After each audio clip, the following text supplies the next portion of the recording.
drapery off of the tabletop and pulled it clean off. Underneath, there were 3 adults with puppets on each hand.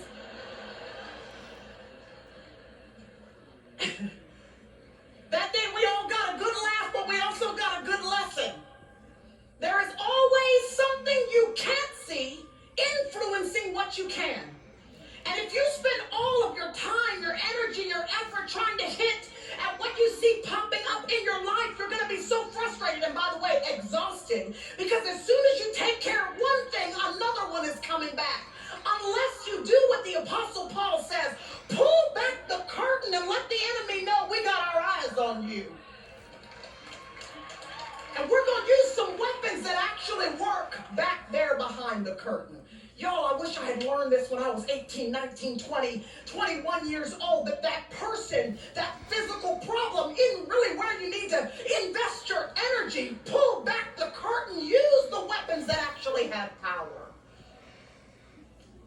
The Apostle Paul wants you to know that the tactics of the enemy are serious business, and so he uses a specific word to describe them.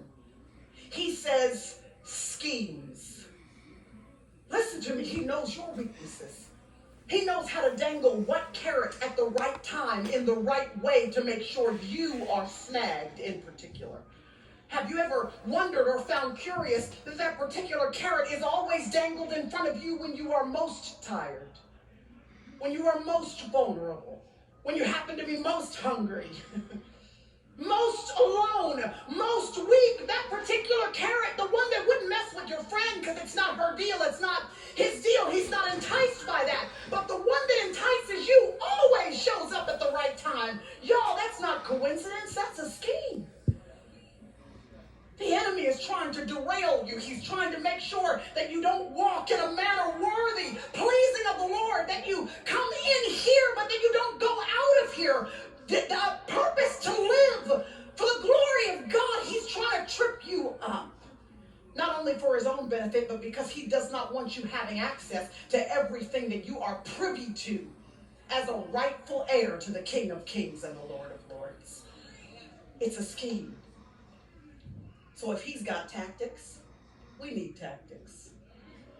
The Apostle Paul outlines them for us. I'm just going to read them to you because he says in verse 13, you need the full armor, and here's what they are. Verse 14, he says, make sure that your loins are girded with truth. Then he says you need a breastplate, and the breastplate is called righteousness.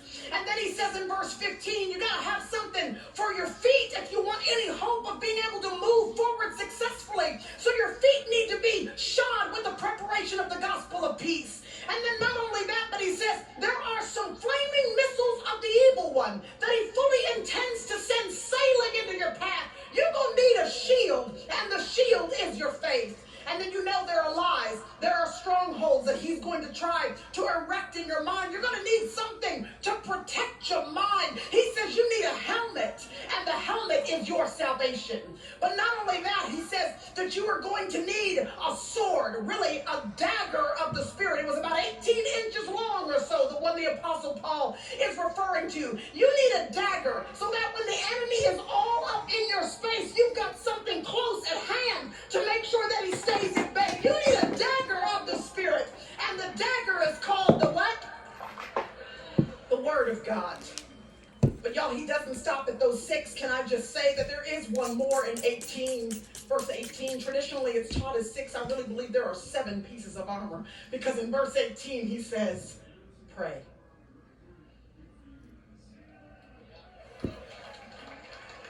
It says pray.